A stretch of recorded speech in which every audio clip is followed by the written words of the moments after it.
ಸ್ನೇಹಿತರೆ, ನಿಮಗೆ YouTube related ಅಥವಾ ಆ್ಯಡ್ಸೆನ್ಸ್ ರಿಲೇಟೆಡ್ ಏನೇ ಸಮಸ್ಯೆಗಳಿದ್ದರೂ ನೀವು ನಮ್ಮನ್ನು ಸಂಪರ್ಕಿಸಬಹುದು.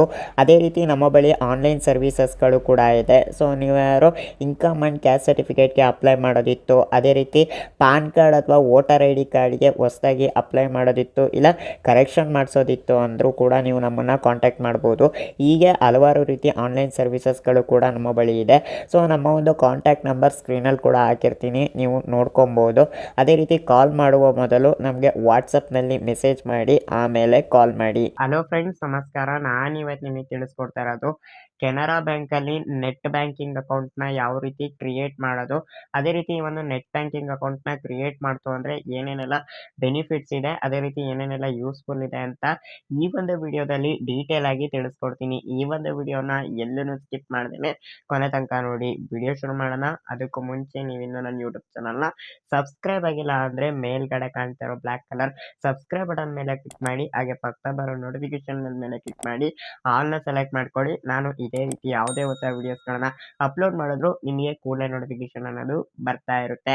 ಸೊ ಮೊದಲನೇದಾಗಿ ವಿಡಿಯೋ ಶುರು ಮಾಡೋಣ. ಮೊದಲಿಗೆ ಒಂದು ಕೆನರಾ ಬ್ಯಾಂಕ್ ನೆಟ್ ಬ್ಯಾಂಕಿಂಗ್ ಅಕೌಂಟ್ನ ಏನಕ್ಕೆ ಕ್ರಿಯೇಟ್ ಮಾಡ್ಕೊಬೇಕು ಅಂತ ತಿಳಿಸ್ಕೊಡ್ತೀನಿ.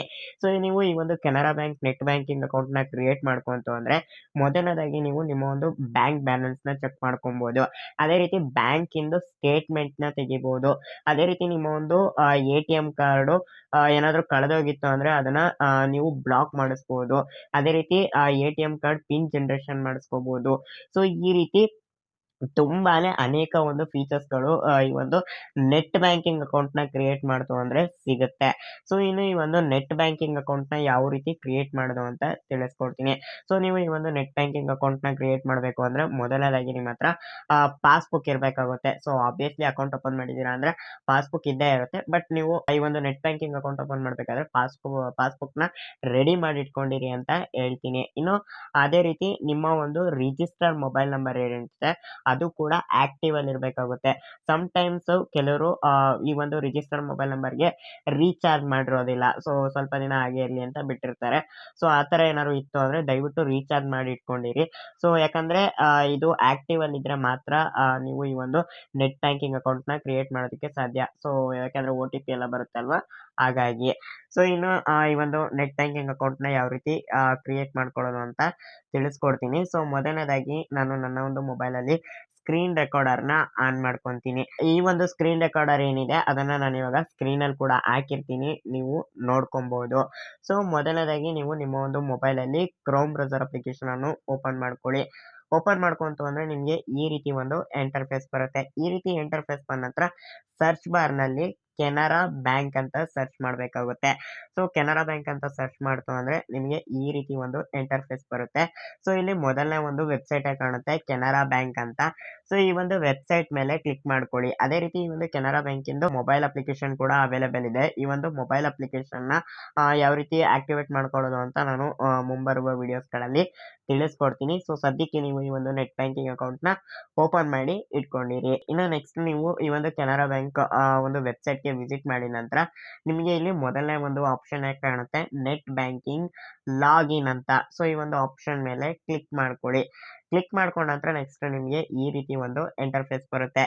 ಸೊ ಈ ರೀತಿ ಇಂಟರ್ಫೇಸ್ ಬಂದ ನಂತರ ನೆಕ್ಸ್ಟ್ ನೀವಿಲ್ಲಿ ನೆಟ್ ಬ್ಯಾಂಕಿಂಗ್ ಲಾಗಿನ್ ಅಂತ ಇದೆ ನೋಡಿ, ಈ ಒಂದು ಆಪ್ಷನ್ ಮೇಲೆ ಕ್ಲಿಕ್ ಮಾಡ್ಕೊಳ್ಳಿ. ಕ್ಲಿಕ್ ಮಾಡ್ಕೊಂಡ ನಂತರ ನೆಕ್ಸ್ಟ್ ನಿಮಗೆ ಈ ರೀತಿ ಒಂದು ಇಂಟರ್ಫೇಸ್ ಬರುತ್ತೆ. ಸೊ ನಿಮ್ಮ ಹತ್ರ ಆಲ್ರೆಡಿ ಈ ಒಂದು ನೆಟ್ ಬ್ಯಾಂಕಿಂಗ್ ಅಕೌಂಟ್ ಇತ್ತು ಅಂದರೆ ನೀವು ನಿಮ್ಮ ಒಂದು ಯೂಸರ್ ID ಮತ್ತು ಪಾಸ್ವರ್ಡ್ನ ಹಾಕೋ ಮುಖಾಂತರ ಲಾಗಿನ್ ಅನ್ನೋದನ್ನ ಮಾಡ್ಕೊಬೋದು. ಇವಾಗ ನಾನು ತಿಳಿಸ್ಕೊಡ್ತಾ ಇರೋದು ಬಂದು ಈ ಒಂದು ಕೆನರಾ ಬ್ಯಾಂಕ್ ಫ್ರೆಶ್ ಆಗಿ ನೆಟ್ ಬ್ಯಾಂಕಿಂಗ್ ಅಕೌಂಟ್ನ ಓಪನ್ ಮಾಡೋದ್ರ ಬಗ್ಗೆ ತಿಳಿಸ್ಕೊಡ್ತಾ ಇದ್ದೀನಿ. ಹಂಗಾಗಿ ನೀವಿಲ್ಲಿ ನ್ಯೂ ರಿಜಿಸ್ಟ್ರೇಷನ್ ಅಂತ ಇದೆ ನೋಡಿ, ಸೊ ಈ ಒಂದು ಆಪ್ಷನ್ ಮೇಲೆ ಕ್ಲಿಕ್ ಮಾಡ್ಕೊಳ್ಳಿ. ಕ್ಲಿಕ್ ಮಾಡ್ಕೊಂಡ ನಂತರ ನೆಕ್ಸ್ಟ್ ನಿಮಗೆ ಈ ರೀತಿ ಒಂದು ಇಂಟರ್ಫೇಸ್ ಬರುತ್ತೆ. ಸೊ ಈ ರೀತಿ ಇಂಟರ್ಫೇಸ್ ಬಂದ ನಂತರ ನಿಮ್ಗೆ ಇಲ್ಲಿ ಇವರ ಒಂದು ಟರ್ಮ್ಸ್ ಆ್ಯಂಡ್ ಕಂಡೀಷನ್ ಬರುತ್ತೆ. ಈ ಒಂದು ಟರ್ಮ್ಸ್ ಆ್ಯಂಡ್ ಕಂಡೀಷನ್ನ ನೀಟಾಗಿ ಓದ್ಕೊಳ್ಳಿ. ಸೊ ಟೈಮ್ ಇತ್ತು ಅಂದರೆ ನೀಟಾಗಿ ಓದ್ಕೊಳ್ಳಿ. ಓದ್ಕೊಂಬಿಟ್ಟೆ ನೀವು ಈ ಒಂದು ಟರ್ಮ್ಸ್ ಆ್ಯಂಡ್ ಕಂಡೀಷನ್ಗೆ ಅಗ್ರಿ ಮಾಡಿ. ಅದೇ ರೀತಿ ಕೆಳಗಡೆ ಲ್ಯಾಂಗ್ವೇಜ್ ಕೂಡ ಇದೆ. ಸೊ ನಿಮಗೆ ಯಾವ ಒಂದು ಲ್ಯಾಂಗ್ವೇಜ್ ಕಂಫರ್ಟಬಲ್ ಇದೆ, ಸೊ ಆ ಒಂದು ಲ್ಯಾಂಗ್ವೇಜ್ನ ನೀವು ಸೆಲೆಕ್ಟ್ ಮಾಡ್ಕೊಬೋದು. ಇಲ್ಲಿ ಕನ್ನಡ ಕೂಡ ಅವೈಲೇಬಲ್ ಇದೆ, ಕನ್ನಡದಲ್ಲೂ ಕೂಡ ನೀವು ನೋಡ್ಕೊಬೋದು ಈ ಒಂದು ಟರ್ಮ್ಸ್ ಆ್ಯಂಡ್ ಕಂಡೀಷನ್ನ. ಇನ್ನು ನೆಕ್ಸ್ಟ್ ನೀವಿಲ್ಲಿ ಐ ಅಗ್ರಿ ಅಂತ ಇದೆ ನೋಡಿ, ಈ ಒಂದು ಆಪ್ಷನ್ ಮೇಲೆ ಕ್ಲಿಕ್ ಮಾಡ್ಕೊಳ್ಳಿ. ಕ್ಲಿಕ್ ಮಾಡ್ಕೊಂಡ ನಂತರ ನೆಕ್ಸ್ಟ್ ನಿಮಗೆ ಈ ರೀತಿ ಒಂದು ಇಂಟರ್ಫೇಸ್ ಬರುತ್ತೆ. ಸೊ ಇಲ್ಲಿ ನೀವು ಮೊದಲನೇ ಒಂದು ಬಾಕ್ಸಲ್ಲಿ ನೀವು ಈ ಒಂದು ಸೇವಿಂಗ್ ಅಕೌಂಟು ಅಥವಾ ಕರೆಂಟ್ ಅಕೌಂಟು ನಂಬರ್ನ ಕೊಡಬೇಕಾಗುತ್ತೆ. ಸೊ ನಿಮ್ಮ ಹತ್ರ ಕರೆಂಟ್ ಅಕೌಂಟ್ ಇತ್ತು ಅಂದರೆ ಆ ಕರೆಂಟ್ ಅಕೌಂಟ್ ನಂಬರ್ ಕೊಡಬೇಕಾಗುತ್ತೆ. ಅದೇ ರೀತಿ ನಿಮ್ಮ ಹತ್ರ ಸೇವಿಂಗ್ಸ್ ಅಕೌಂಟ್ ಇತ್ತು ಅಂದರೆ ಸೇವಿಂಗ್ಸ್ ಅಕೌಂಟಿಂದು ಅಕೌಂಟ್ ನಂಬರ್ನ ಕೊಡಬೇಕಾಗುತ್ತೆ. ಸೊ ಮೊದಲನೇ ಒಂದು ಬಾಕ್ಸಲ್ಲಿ ಅದನ್ನು ಫಿಲ್ ಮಾಡ್ಕೊಳ್ಳಿ. ಅದೇ ರೀತಿ ಎರಡನೇ ಒಂದು ಬಾಕ್ಸಲ್ಲಿ A T M card must and should ಇರಲೇಬೇಕು. ಸೊ ನೀವು ಈ ಒಂದು ನೆಟ್ ಬ್ಯಾಂಕಿಂಗ್ ಅಕೌಂಟ್ನ ಕ್ರಿಯೇಟ್ ಮಾಡ್ತಿದ್ದೀರಾ ಅಂದರೆ ಹಾಗಾಗಿ ಎ.ಟಿ.ಎಂ ಕಾರ್ಡ್ ಕೂಡ ರೆಡಿ ಮಾಡಿ ಇಟ್ಕೊಂಡಿರಿ. ಸೊ ಎ.ಟಿ.ಎಂ ಕಾರ್ಡ್ಗೆ ನೀವು ಅಪ್ಲೈ ಮಾಡಿಲ್ಲ ಅಂದರೆ ಹೋಗಿ ನಿಮ್ಮ ಒಂದು ನಿಯರೆಸ್ಟ್ ಬ್ರಾಂಚ್ಗೆ ವಿಸಿಟ್ ಮಾಡಿಬಿಟ್ಟು ನೀವು ಎ.ಟಿ.ಎಂ ಕಾರ್ಡ್ಗೂ ಕೂಡ ಅಪ್ಲೈನ ಮಾಡ್ಕೊಬೋದು. ಸೊ ಎ.ಟಿ.ಎಂ ಕಾರ್ಡ್ ನಂಬರ್ನು ಕೂಡ ಹಾಕಿ. ಅದೇ ರೀತಿ ರೀಜನ್ ಮೊಬೈಲ್ ನಂಬರ್ ಕೂಡ ಹಾಕಬೇಕಾಗುತ್ತೆ. ಫಸ್ಟು ನೀವು ಇಂಡಿಯಾನ ಸೆಲೆಕ್ಟ್ ಮಾಡ್ಕೊಳ್ಳಿ. ಸೊ ಇಂಡಿಯಾ ಅಂತ ಸೆಲೆಕ್ಟ್ ಮಾಡ್ಕೊಂಡ ನಂತರ ನೆಕ್ಸ್ಟು ಅದ್ರ ಕೆಳಗಡೆ ನಿಮ್ಮ ಒಂದು ಮೊಬೈಲ್ ನಂಬರ್ನ ಎಂಟರ್ ಮಾಡ್ಕೊಬೇಕಾಗುತ್ತೆ. ಅದಾದ ನಂತರ ನೆಕ್ಸ್ಟು ನಿಮಗೆ ಇಲ್ಲಿ 3 ಆಪ್ಷನ್ಸ್ ಬರುತ್ತೆ. ಮೊದಲನೇದಾಗಿ ಕಸ್ಟಮರ್ ಐ ಡಿ ಅಂತ ಬರುತ್ತೆ. ಇದು ಬಂದು ನಿಮ್ಮ ಒಂದು ಬ್ಯಾಂಕ್ ಪಾಸ್ಬುಕ್ಕಲ್ಲೇ ಇರುತ್ತೆ. ಇದನ್ನೇ ಎಂಟರ್ ಮಾಡಿ ಅಂತ ಹೇಳ್ತೀನಿ. ಇನ್ನು ಮಿಕ್ಕಿದ್ದು ಡೆಬಿಟ್ ಕಾರ್ಡ್ ಟ್ರಾನ್ಸಾಕ್ಷನ್ ಮತ್ತು ಕ್ರೆಡಿಟ್ ಕಾರ್ಡ್ ಟ್ರಾನ್ಸಾಕ್ಷನ್ ಅಂತ ಇದೆ. ಸೊ ಇದು ಮೋಸ್ಟ್ ಆಫ್ ದ ಟೈಮ್ ಇದನ್ನು ಎಂಟರ್ ಮಾಡೋದು ಸ್ವಲ್ಪ ಕಷ್ಟ ಇರುತ್ತೆ. ಹಂಗಾಗಿ ಕಸ್ಟಮರ್ ಐ ಡಿನ ಸೆಲೆಕ್ಟ್ ಮಾಡ್ಕೊಳ್ಳಿ. ಇದು ಬ್ಯಾಂಕ್ ಪಾಸ್ಬುಕ್ಕಲ್ಲೇ ಇರುತ್ತೆ. ಸೊ ನಿಮಗೂ ಕೂಡ ಈಸಿ ಆಗುತ್ತೆ. ಸೊ ಹಂಗಾಗಿ ಕಸ್ಟಮರ್ ಐ ಡಿ ಅಂತಲೇ ಸೆಲೆಕ್ಟ್ ಮಾಡ್ಕೊಳ್ಳಿ. ಅದೇ ರೀತಿ ನೆಕ್ಸ್ಟು ಕೆಳಗಡೆ ಕ್ಯಾಪ್ಚಾ ಅಂತ ಇದೆ. ಇಲ್ಲಿ ಏನು ಕ್ಯಾಪ್ಚಾ ಕಾಣಿಸ್ತಿದೆ ಆ ಒಂದು ಕ್ಯಾಪ್ಚಾನ ಇಲ್ಲಿ ಎಂಟರ್ ಮಾಡಿಕೊಂಡು ನೀವಿಲ್ಲಿ ಸೆಂಡ್ OTP ಅಂತ ಇದೆ ನೋಡಿ. ಸೊ ಈ ಒಂದು ಆಪ್ಷನ್ ಮೇಲೆ ಕ್ಲಿಕ್ ಮಾಡ್ಕೊಳ್ಳಿ. ಸೊ ನಾನು ಇವಾಗ ಇದನ್ನೆಲ್ಲ ಡೀಟೇಲ್ಸ್ನ ಫಿಲ್ ಮಾಡಿಕೊಂಡು ಸೆಂಡ್ OTP ಆಪ್ಷನ್ ಮೇಲೆ ಕ್ಲಿಕ್ ಮಾಡಿಕೊಂಡು ನಾನು ನಿಮಗೆ ಸಿಗ್ತೀನಿ. ಓಕೆ ಫ್ರೆಂಡ್ಸ್, ನಾನಿಲ್ಲಿ ಎಲ್ಲ ಡೀಟೇಲ್ಸ್ನ ಫಿಲ್ ಮಾಡ್ಕೊಂಡಿದ್ದೀನಿ. ಫಿಲ್ ಮಾಡ್ಕೊಂಡ ನಂತರ ನೀವಿಲ್ಲಿ ಸೆಂಡ್ OTP ಅನ್ನೋ ಒಂದು ಆಪ್ಷನ್ ಮೇಲೆ ಕ್ಲಿಕ್ ಮಾಡ್ಕೊಳ್ಳಿ. ಕ್ಲಿಕ್ ಮಾಡ್ಕೊಂಡ ನಂತರ ಸ್ವಲ್ಪ ಲೋಡ್ ಆಗುತ್ತೆ, ವೆಯ್ಟ್ ಮಾಡಿ. ಸೊ ಲೋಡ್ ಆದ ನಂತರ ನಿಮಗೆ ಈ ರೀತಿ ಒಂದು ಇಂಟರ್ಫೇಸ್ ಬರುತ್ತೆ. ಸೊ ಇಲ್ಲಿ ನಿಮ್ಮ ಒಂದು ರಿಜಿಸ್ಟರ್ ಮೊಬೈಲ್ ನಂಬರ್ಗೆ OTP ಬರುತ್ತೆ. ಸೊ ಒಂದು OTP ಬರೋವರೆಗೂ ವೆಯ್ಟ್ ಮಾಡಿ. ಸೊ ನಾನಿವಾಗ OTP ರಿಕ್ವೆಸ್ಟ್ನ ಕಳಿಸಿದ್ದೀನಿ. ಸೊ OTPಗೋಸ್ಕರ ವೆಯ್ಟ್ ಮಾಡ್ತಾ ಇದ್ದೀನಿ. ಸೊ ನೋಡಿ OTP ಕೂಡ ಬಂತು. ಸೊ ಇಲ್ಲಿ ಕಾಪಿ ಆಪ್ಷನ್ ಮೇಲೆ ಕ್ಲಿಕ್ ಮಾಡಿಕೊಂಡು OTPನ ಇಲ್ಲಿ ಎಂಟರ್ ಮಾಡ್ಕೊಳ್ಳಿ. ಎಂಟರ್ ಮಾಡಿಕೊಂಡು ನೀವಿಲ್ಲಿ ಸಬ್ಮಿಟ್ ಅಂತ ಇದೆ ನೋಡಿ, ಈ ಒಂದು ಸಬ್ಮಿಟ್ ಆಪ್ಷನ್ ಮೇಲೆ ಕ್ಲಿಕ್ ಮಾಡ್ಕೊಳ್ಳಿ. ಕ್ಲಿಕ್ ಮಾಡ್ಕೊಂಡ ನಂತರ ನೆಕ್ಸ್ಟ್ ನಿಮಗೆ ಈ ರೀತಿ ಒಂದು ಇಂಟರ್ಫೇಸ್ ಬರುತ್ತೆ. ಸೊ ಇಲ್ಲಿ ಸೆಟ್ ಲಾಗಿನ್ ಪಾಸ್ವರ್ಡ್ ಅಂತ ಇದೆ. ಅದೇ ರೀತಿ ಇಲ್ಲಿ ಎಂಟರ್ ಲಾಗಿನ್ ಪಾಸ್ವರ್ಡ್ ಅಂತ ಇದೆ. ಅದೇ ರೀತಿ ನೆಕ್ಸ್ಟು ಎಂಟರ್ ಲಾಗಿನ್ ಪಾಸ್ವರ್ಡ್ ಅಂತ ಇದೆ. ಇಲ್ಲಿ ನೀವು ಒಂದು ಪಾಸ್ವರ್ಡ್ನ ಕ್ರಿಯೇಟ್ ಮಾಡ್ಕೊಬೇಕಾಗುತ್ತೆ. ಸೊ ಪಾಸ್ವರ್ಡ್ ಬಂದು ತುಂಬ ಸ್ಟ್ರಾಂಗ್ ಆಗಿರೋ ಪಾಸ್ವರ್ಡ್ನ ಕ್ರಿಯೇಟ್ ಮಾಡ್ಕೊಳ್ಳಿ.